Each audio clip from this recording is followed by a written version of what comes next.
Hello students, और ये है आपका अपना चैनल लर्निंग कैफे। सो हमारी जो uncover the concept of chemistry की जो हमारी सीरीज थी, आज उसका ये थर्ड लेक्चर है।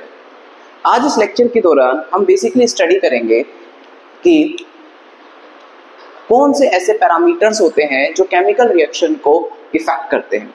इससे पहले हम एक पॉइंट था कि ऑक्सीजन, मैंने एक क्वेश्चन फॉर्मेट में दिया था, एक क्वेश्चन था oxygen gas itself is stable, then why is it reacts with the hydrogen gas. एक बहुत बेसिक सा क्वेश्चन था जो कल डिस्कस किया था कि हमने कि oxygen gas itself is stable, then why it is react with the hydrogen gas. हमने कल डिस्कस किया था कि रिएक्शंस इसलिए होती हैं स्टेबिलिटी को अचीव करने के लिए। ऑक्सीजन तो स्टेबल हो चुकी है, तो उसको किस चीज की स्टेबिलिटी की जरूरत है, तो हम इसी पॉइंट पर डिस्कस करेंगे। No doubt oxygen is a stable gas, इसमें कोई डाउट नहीं है कि ऑक्सीजन स्टेबल गैस है, बट ऑक्सीजन हाइड्रोजन से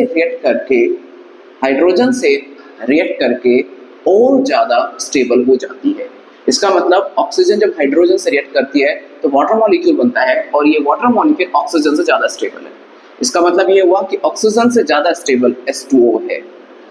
मतलब स्टेबिलिटी के बेसिस पर ऑक्सीजन ज्यादा स्टेबल होने के लिए हाइड्रोजन से रिएक्ट करती है, और रिएक्ट करने के लिए H2O से रिएक्ट करती है, H2O बनाती है। सिंपल सी बात है, ऑक्सीजन स्टेबल थी, इसलिए कहते हैं कि अगर वो अपनी लिमिट में रहती कि मैं गैस हूँ, मुझे किसी चीज की और आगे कुछ करने की जरूरत नहीं है, तो शायद वो ऑक्सीजन गैस ही होती, कभी वाटर मॉलिक्यूल नहीं बन पाता। इसलिए ऑक्सीजन कभी खाली नहीं बैठी, उसने हाइड्रोजन से रिएक्ट करके और एक मॉलिक्यूल बनाया H2O। ना जाने नेचर में और कौन से मॉलिक्यूल बनने बाकी होंगे। सो दैट ऑक्सीजन ये हाइड्रोजन से रिएक्ट करके H2O बनाती, क्योंकि वो इससे ज्यादा स्टेबल हो जाती है। तो यहाँ जो स्टेबिलिटी है वो ऑक्सीजन से ज्यादा H2O की है। ये सबसे बड़ा रीजन रहता है कि मॉलिक्यूल्स आपस में रिएक्ट करके एक नए नए कंपाउंड्स बनाने की कोशिश करते हैं। हाइड्रोजन गैस भी तो एक स्टेबल गैस है, फिर भी वो रिएक्ट करती है। इसलिए आपने देखा होगा, कभी भी आपको नियॉन के, ऑर्गन के, इनके कभी कंपाउंड्स आपको सुनने में नहीं आते होंगे। हीलियम, ऑर्गन, नियॉन के जेनॉन क्यों नहीं आते? क्योंकि इन्होंने कभी रिएक्ट किया ही नहीं। इसलिए एक छोटी सी मोरलिटी आपको इसे समझ में आती है कि कभी भी never be stable in your life. कभी भी अपने आप को लाइफ में स्टेबल मत फील करिए, हमेशा एक कदम कुछ आगे करने की कोशिश करते रहिए। अगर ऑक्सीजन भी ये कोशिश नहीं करती तो शायद वाटर मॉलिक्यूल नहीं बनता। तो हमेशा अपने आप को कभी मत फील करिए कि आई एम स्टेबल, मुझे अब करने की कुछ जरूरत नहीं है। क्या पता आपके कुछ करने से कुछ ऐसा बन जाए जो लोगों के लिए, या हमारी सोसाइटी के लिए, हमारी नेशन के लिए, इस वर्ल्ड के लिए, इस नेचर के लिए कुछ बेनिफिशियल हो। अगर ये ऑक्सीजन रिएक्ट नहीं करती तो वाटर मॉलिक्यूल नहीं बनता, और हमें पानी की हमें एक्चुअल जो वाटर होता है वो प्रोवाइड नहीं होता। तो मोर एंड मोर स्टेबिलिटी को अचीव करने के लिए हाइड्रोजन से रिएक्ट करती है। तो ये हमारा बेसिक सा आंसर था। आज का हमारा जो नेक्स्ट टॉपिक है, इसको आप बेटर है, कोई भी चीज आप जब नोट्स बनाते हैं, मतलब आप कोई भी ऑनलाइन आप रिसोर्सेज देखते हैं, तो ऑनलाइन रिसोर्सेज देखिए, ऑनलाइन रिसोर्सेज में जो भी आप कंटेंट देख रहे हो उसको नोट करना बहुत जरूरी होता है। बच्चे कई बार मिस करते हैं कि वो सिर्फ देखते हैं, उनको नोट नहीं करते। नोट करना बहुत ज्यादा जरूरी होती है चीजें, क्योंकि आज आप जो नोट कर रहे हो वो कल उसको आप रिवाइज कर सकते हो। आज आपने जो देखा कल भूल सकते हो, परंतु जो आज आप पढ़ रहे हो वो हमेशा आपको याद रहेगा अगर आप नोट करते हैं तो। ओके, सो द बेसिकली अगला हमारा टॉपिक है ऐसे कौन कौन से फिजिको केमिकल पैरामीटर्स होते हैं जो केमिकल रिएक्शन को इफेक्ट करते हैं, और केमिकल रिएक्शन की स्टडी को करने के लिए उनके बारे में जानना बहुत ही जरूरी होता है। सो फिजिको केमिकल पैरामीटर्स, कौन कौन से ऐसे फिजिको केमिकल पैरामीटर्स हैं या फिजिकल केमिकल पैरामीटर्स हैं जो केमिकल रिएक्शन को अफेक्ट करते हैं। तो जैसे फर्स्ट हम एक लेते हैं, कुछ मैं नोट डाउन कर रहा हूं, मास, ओके, वॉल्यूम, इन सब से मिलकर आता है density. Okay, density, length, temperature,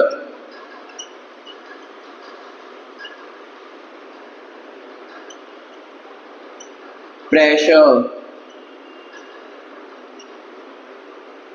और मोल। बड़ा ही अनमोल, ये सब पैरामीटर्स है जिसकी आपको जानने की जरूरत है किसी भी रिएक्शंस में क्या नीड है जानने के लिए। तो ये पैरामीटर्स आपको जानने बहुत जरूरी है, जिसमें से हमें बहुत ज्यादा जरूरत होगी समझने की मास को, वॉल्यूम को, डेंसिटी को, टेम्परेचर पे। ज्यादातर रिएक्शन आपके कांस्टेंट टेम्परेचर पर ही रखते हैं हम रिएक्शन की, रिएक्शन इस टेम्परेचर पर हो रही है तो टेम्परेचर का वो एक पर्टिकुलर टेम्परेचर जो आप करवा रहे हो वो एक फिक्स टेम्परेचर वैल्यू होती है। प्रेशर, ज्यादातर रिएक्शन आपकी एटमॉस्फेरिक प्रेशर पर ही होती है। हाई मतलब एटमॉस्फेरिक प्रेशर से कम और एटमॉस्फेरिक प्रेशर से ज्यादा ये रिएक्शन बहुत रेयर होती है और कम करवाई जाती है। और हमारे सबसे बड़े भैया, हमारे सबसे केमिस्ट्री सबसे बड़े अनमोल रत्न जिसको कहते हैं मोल, इसको जानना बड़ा इंपॉर्टेंट है। आज हम कुछ पैरामीटर्स, सारे पैरामीटर्स नहीं, कुछ पैरामीटर्स की हम स्टडी करेंगे कि मास और वॉल्यूम क्या है, ये मास क्या है और एक वॉल्यूम क्या है और इसकी स्टडी करना क्यों जरूरी है, इन सब चीजों को जानने के लिए बहुत जरूरी है। तो वन बाय वन हम पहला पॉइंट शुरू करते हैं आज। मास। मास मतलब होता है क्या है?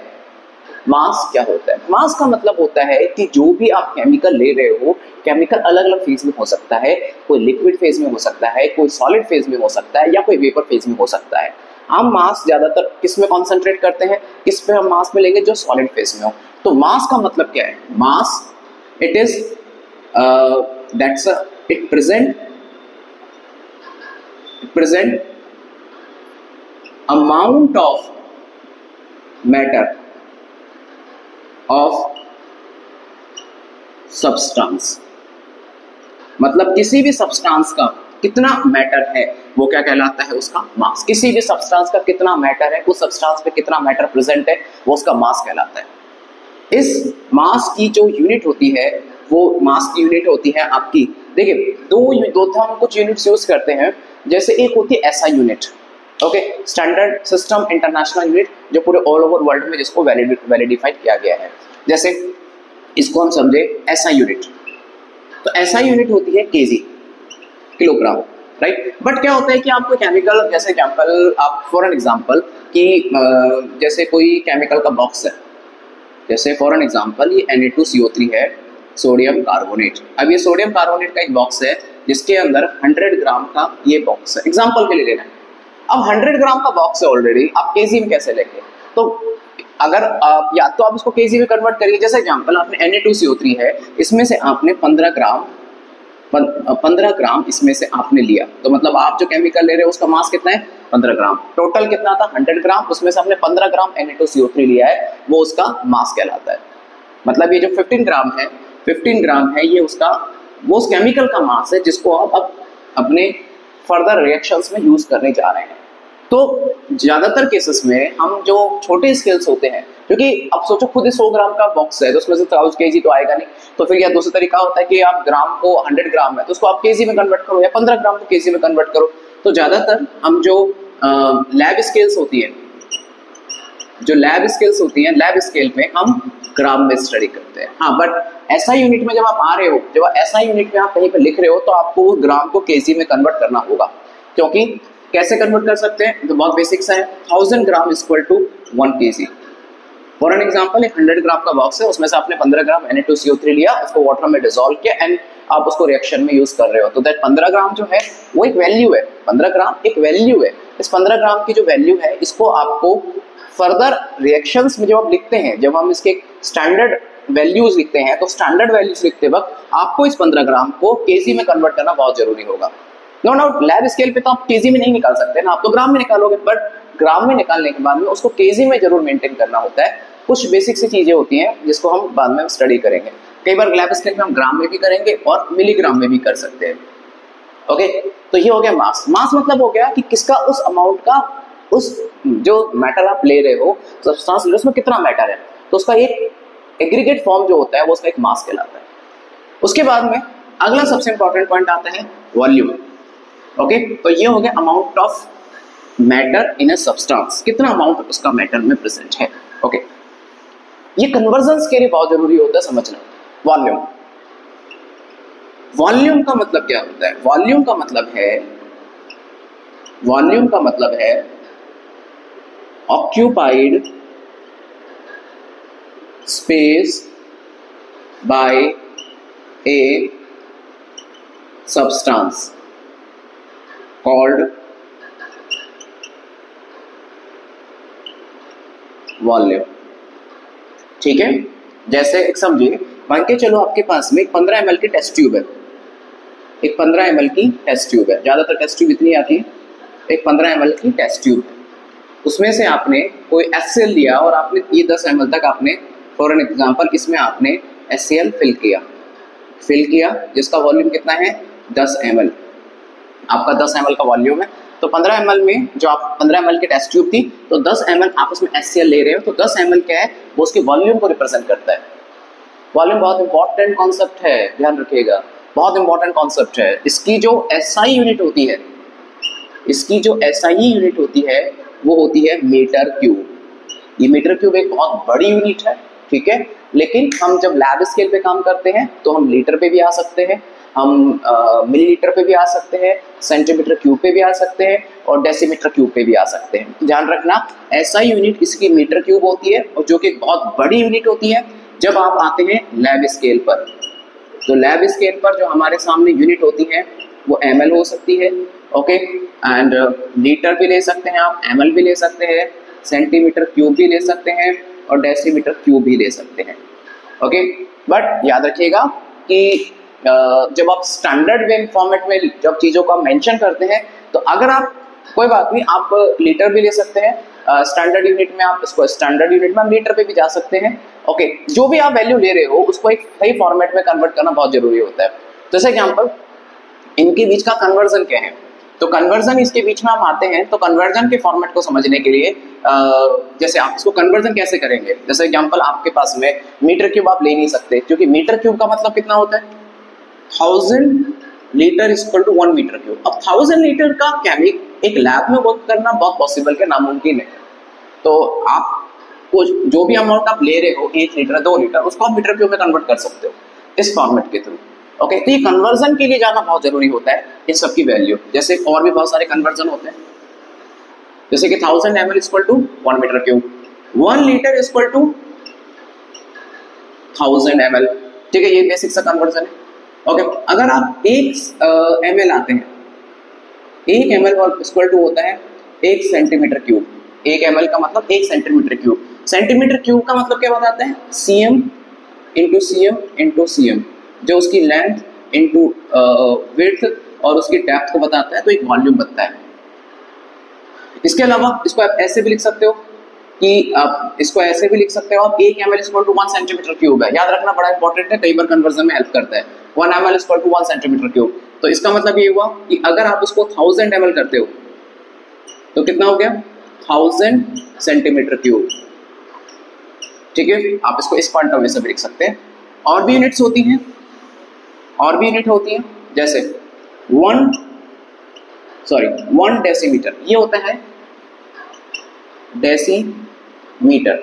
1 डेसीमीटर एक छोटी सी यूनिट होती है, ओके। 1 सेंटीमीटर एक छोटी सी यूनिट होती है, तो 1 डेसीमीटर जब हम लेके चलते हैं तो वो इक्वल होता है 1 डेसीमीटर। ध्यान रखना, जब आप 1 डेसीमीटर ले रहे हो तो 1 डेसीमीटर एक छोटी सी यूनिट होती है, और एक 1 डेसीमीटर की जो यूनिट होती है वो इक्वल होती है 1 ओके। तो 1 डेसीमीटर इक्वल टू 10 सेंटीमीटर होता है। तो आप ये एक लेंथ को रिप्रेजेंट करता है, तो आप इसको जब मीटर क्यूब में कन्वर्ट करेंगे तो ये हो जाता है 1 decimetre cube equal to 1000 centimetre cube. Understood? तो देखिए यहाँ पे 1 decimetre cube equal to 1000 centimetre cube. अब ये जो 1 डेसीमीटर क्यूब किसके इक्वल था, तो 1 डेसीमीटर क्यूब 1000 सेंटीमीटर के इक्वल है, और 1000 सेंटीमीटर क्यूब इसके इक्वल था 1000 ml के, और 1000 ml किसके इक्वल है 1 लीटर के। तो आप ऐसे लिख सकते हो कि जैसे 1000 सेंटीमीटर क्यूब, जो 1000 सेंटीमीटर क्यूब है वो इक्वल है 1000 ml के, और 1000 ml इक्वल है 1 लीटर के। तो इन सिंपल शॉर्ट में लिखें कि जो 1000 सेंटीमीटर क्यूब होता है वो 1 लीटर के इक्वल होता है। एक सिंपल सा एक कन्वर्जन है, जो कन्वर्जन ध्यान रखिएगा, क्योंकि जब इन फ्यूचर जब मोल या mole concept, solution concentration discuss करते हैं तो ये सब चीजें आपको आनी बहुत जरूरी होती हैं। ओके, सो ये बहुत इंपॉर्टेंट चीजें हैं जिनके बारे में जानना बहुत जरूरी है। ओके, इसके अलावा एक तीसरा पैरामीटर है, बड़ा इंपॉर्टेंट पैरामीटर है, डेंसिटी। डेंसिटी डेंसिटी का मतलब क्या होता है? Density it means that amount of substance in a particular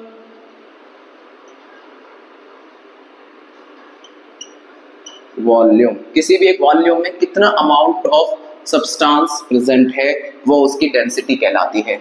तो डेंसिटी का मतलब ये होता है, डेंसिटी की जो एसआई यूनिट होती है, जो एसआई यूनिट ऑफ डेंसिटी है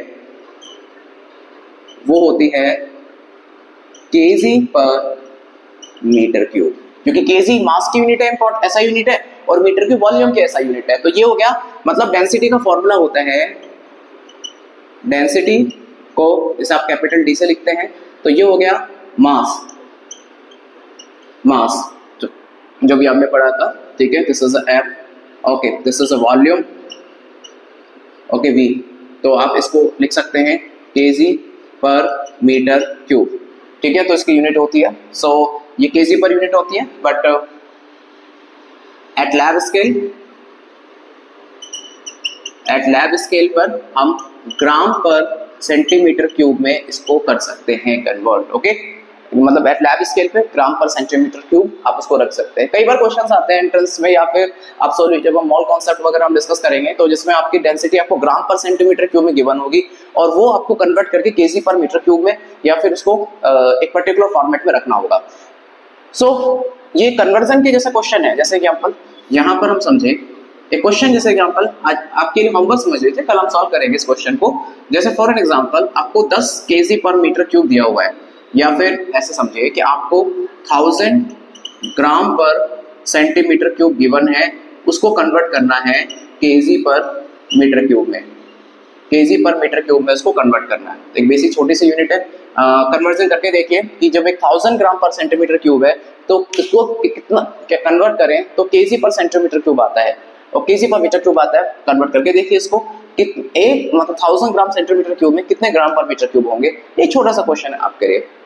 ओके, ये हमने आज पढ़ा वॉल्यूम के बारे में, आज हमने पढ़ा मास के बारे में, आज हमने पढ़ा डेंसिटी के बारे में। बड़े इंपॉर्टेंट कॉन्सेप्ट्स होते हैं ये, क्योंकि डेंसिटी का रोल होता है आपके सामने, अगर फॉर एन एग्जांपल आपको किसी भी सॉल्यूशन की डेंसिटी गिवन है तो उस डेंसिटी से आप डेंसिटी गिवन है तो आप उसका वॉल्यूम कैलकुलेट कर सकते हो। मास तो मास के थ्रू आप उसका वॉल्यूम कैलकुलेट कर सकते हो। बड़ा इंपॉर्टेंट कॉन्सेप्ट होते हैं जो आगे आने वाले टाइम पर मॉल कॉन्सेप्ट को सीखने में बहुत रोल इंपॉर्टेंट प्ले करते हैं, क्योंकि जब मॉल कॉन्सेप्ट पढ़ेंगे तो उसमें ये काम आएगा कि डेंसिटी का क्या रोल है, मास का क्या रोल है, वॉल्यूम का क्या रोल है। 3 बड़े फेमस पर्टिकुलर पैरामीटर्स होते हैं, मास, वॉल्यूम और डेंसिटी। इनका कन्वर्जन हमें समझ में आना चाहिए। कल हम इन तीनों के कन्वर्जन पर डिस्कस करेंगे कि इन तीनों को कन्वर्जन किस किस फॉर्मेट में किया जा सकता है। सबसे इंपॉर्टेंट डेंसिटी, ये क्वेश्चन है कि 1000 ग्राम सेंटीमीटर क्यूब में कितने केजी पर सेंटीमीटर क्यूब होते हैं। तो आज के लिए इतना ही है, फिर मिलेंगे आपसे कल। Thank you so much.